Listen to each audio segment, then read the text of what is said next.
আমাদের Agartala rail station থেকে।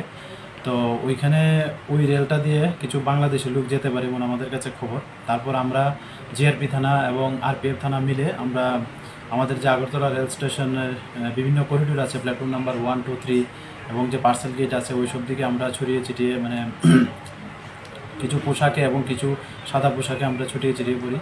তারপর দেখলাম তিনজন ওমেন এবং একজন ম্যান জাস্ট ওই এক্সপ্রেসটা স্টার্ট করবে ওই ঠিক আগ মুহূর্তেই তারা খুব স্পিডে প্ল্যাটফর্ম নাম্বার 1-এর দিকে ছুটছিল। তো তাদের গতিবিধি দেখে আমাদের সন্দেহ হয়।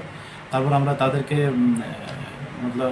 আটকে জিজ্ঞেস করি যে তাদের বাড়ি কোথায় বা তারা কোথায় যাওয়ার জন্য এত স্পিডে যাচ্ছে। তো প্রথমত তারা ওইটাই বলেছিল যে তারা বাংলাদেশি ন্যাশনাল, কিন্তু আমরা যখন জোরালোভাবে জিজ্ঞেস করলাম তখন তারা সবাই স্বীকার করে যে তারা বাংলাদেশি। এবং এর মধ্যে যে চারজনের মধ্যে 3জন মহিলা এবং একজন পুরুষ। তো একজন পুরুষ সে বলছিল সে কলকাতা যাবে, আর বাকি 3জন বলছে যে তারা দিল্লিতে যাবে। এটা তাদের বয়ান। তো তাদের নাম জিজ্ঞাসা করলে তারা বলে যে ছেলেটার নাম হলো শুক্লাল দেবনাথ, সে চট্টগ্রাম ডিস্ট্রিক্টের বাংলাদেশ। আর বাকি যারা 3জন তারা হলো একজন রোজিনা বেগম, তারা ডিস্ট্রিক্ট নারায়ণগঞ্জ বাংলাদেশ। আরেকজন হলো রুমা আক্তার, ওনার ডিস্ট্রিক্ট হলো জামালপুর। আর আরেকজন আছেন কাকলি বেগম, যার ডিস্ট্রিক্ট হলো জামালপুরি বাংলাদেশ। তো তারা এই পারপাসে তারা কোনো পাসপোর্ট বা কোনো ভ্যালিড ডকুমেন্ট আনেনি। তো এই নিয়ে আমরা আমাদের জিআরপি থানাতে একটা মামলা নেই আইপিসি সেকশন এবং ফরেনার অ্যাক্ট আইপিপি অ্যাক্টে। তো আজকে তাদের মহামান্য আদালতে প্রেরণ করা হচ্ছে। এটা তো এখনো চলছে তাদের ইন্টারোগেশন। তো ইন্টারোগেশনের উপর বেস করে আমরা রিমান্ড চাবো আর কি। তারা কোন জায়গা দিয়ে উঠছে সে বিষয়ে কি আপনাদের কাছে এখন কোনো খবর আছে কি? খবর আমরা বিভিন্ন আমাদের যে ইন্টেলিজেন্স এজেন্সি প্লাস সিস্টার এজেন্সিগুলো আছে তারাও ইন্টারোগেশন করছে। তো আমরা কিছু এটার হিন্টস পেয়েও যাচ্ছি।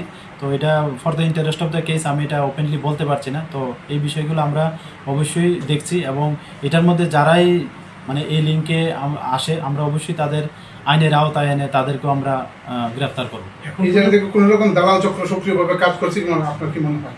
হ্যাঁ, একটা তো আছেই, এটা তো নো ডাউট। এটা বাংলাদেশের এবং ইন্ডিয়ারও থাকবে, অবশ্যই থাকবে। এটা ছাড়া তো হতে পারে না মনে হয়। তো আমরা এই সবগুলোই বিষয়গুলোই আমরা দেখছি।